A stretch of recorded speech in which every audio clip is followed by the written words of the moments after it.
The MSI RTX 2080 Ti Lightning Z is one of the highest end 2080 Ti graphics cards currently available, coming in at $1,600 US as a result. So let's find out what makes this card different and find out if it's worth it.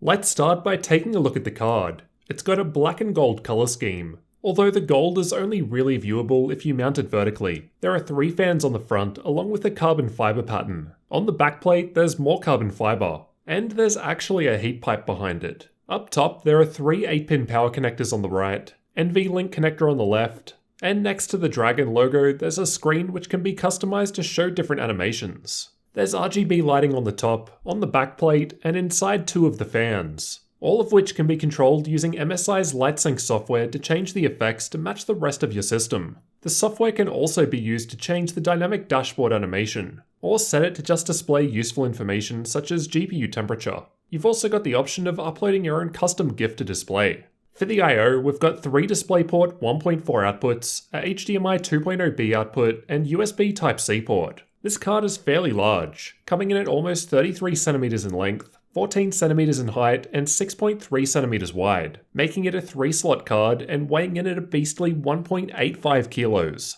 With all of that weight, I was concerned there'd be some sag once installed in my system, but for me, once all 3 slots were screwed in, it was fine. It does come with an optional support bar though. Who knows, maybe that carbon fiber on the back does actually strengthen it, like they say on the website. The RTX 2080 Ti is currently the top-end graphics card available from Nvidia from their GeForce gaming lineup. There is of course the Titan, but it's not really marketed towards gamers. MSI have taken this one to the next level though. I feel like I'm not even able to properly fully test it. It's got dual BIOS so you can swap it into LN2 mode for hardcore overclocking.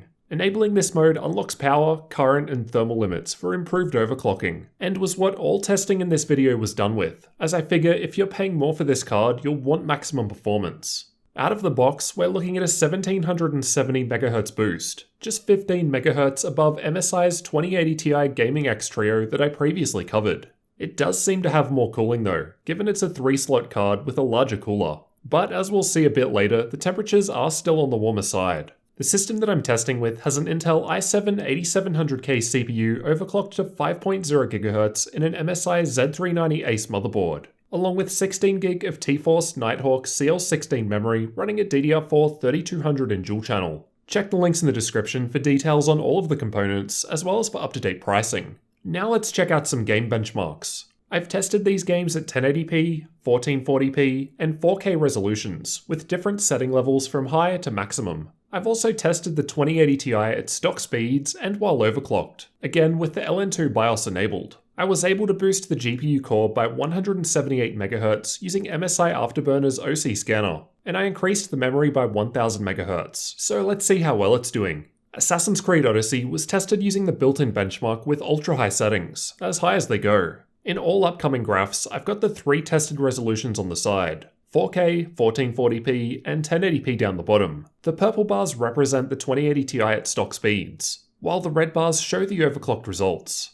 In all tests for this game, the overclocks were giving us a fair boost to performance, with up to a 12% improvement to average frame rate seen with the resolution at 4K, and then smaller improvements to 1% low. Battlefield 5 was tested in campaign mode with high settings, as it's easier to consistently reproduce the same test run. Starting with RTX off, in this test at 4K, the frame rate was basically the same with or without the overclock in place. However, there was better performance seen at 1440p and 1080p resolutions. There was a 6% improvement to average FPS at 1080p, and 7% boost at 1440p with the GPU overclock in place, and about a 7 to 8% improvement to 1% lows. Now let's look at the results with ray tracing on. At 1440p, the game was still actually very playable, with 60fps averages being hit at 1440p with the overclock applied, though it still went alright prior to overclocking too.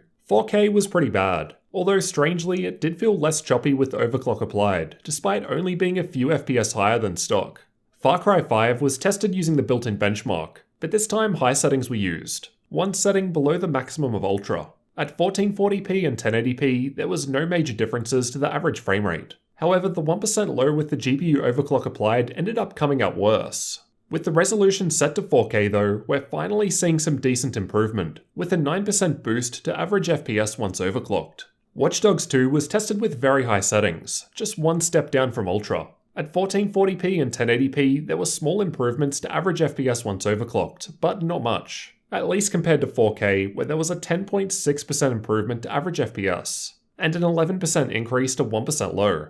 Given I can play this game just fine with a solid 30 FPS, even with these high settings at 4K, the game was very playable. Shadow of the Tomb Raider was tested using the built-in benchmark, and there was again a nice boost with the overclock in place. Up to 9% of an improvement to average FPS at 4K. I suspect this would have been higher with higher settings though. Ghost Recon was also tested using the built-in benchmark with very high settings, just one step under the maximum preset of Ultra. This was another game that saw worse 1% low performance at 1080p and 1440p, but then ahead with the overclock at 4K. In terms of average frame rate, at 4K the overclock was giving us almost 12% higher average FPS.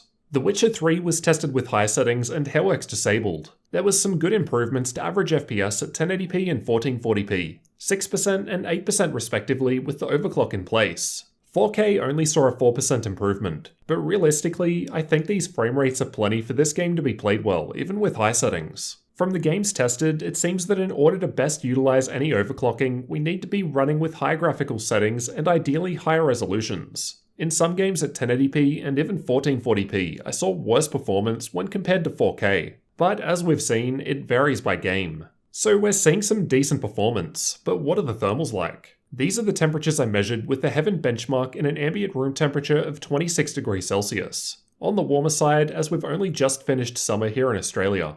Temperatures were warmer than I expected. Even with the fans maxed out, I was only able to get a 2 to 3 degree drop. And with the overclocks in place, we're seeing 3 to 4 degree increases. The idle temperature isn't too bad, given the fans don't spin at all until it warms up. Just for fun, I've used my thermal camera so you can see how the backplate looks with the stress tests running. As you'd expect, with all this power, it was getting quite hot. There was noticeably a large amount of heat coming off of it. I've got the average and peak clock speeds while running the Heaven benchmark for an extended period. And it was possible to get a little boost to performance by maxing out the fans, but not much. These are the average and peak fan speeds measured under the same tests as the temperatures and clock speeds just shown. Although the card has 3 fans, only 2 were picked up by hardware info. So I've got the average fan speeds in the purples and peak speeds in the reds. This was interesting because the peak speeds are way ahead of the averages, even with the fans apparently set to 100% in MSI Afterburner. So it seems like they can still go faster outside of what I defined. Here's how the test sounded so you can get an idea for yourself.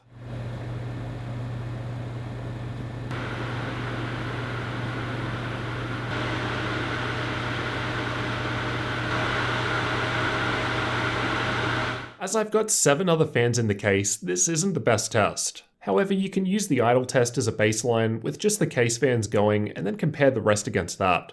I'll also note that while testing, I was not able to hear any coil whine with my unit. Here's what the total system power draw from the wall looked like in the same Heaven benchmark. Once manually overclocked, I was seeing an increase of almost 50 watts, about 10% more power, which I guess seems fair given in some of the games tested we were getting around a 10% improvement to frame rate. For up-to-date pricing, check the links in the description, as prices will change over time. At the time of recording, in the US, the MSI GeForce RTX 2080 Ti Lightning Z is going for $1,600 US, while here in Australia, it's 2,600 Australian dollars, or 500 Australian dollars more than MSI's own 2080 Ti Gaming X Trio card. So is it worth paying more for this one?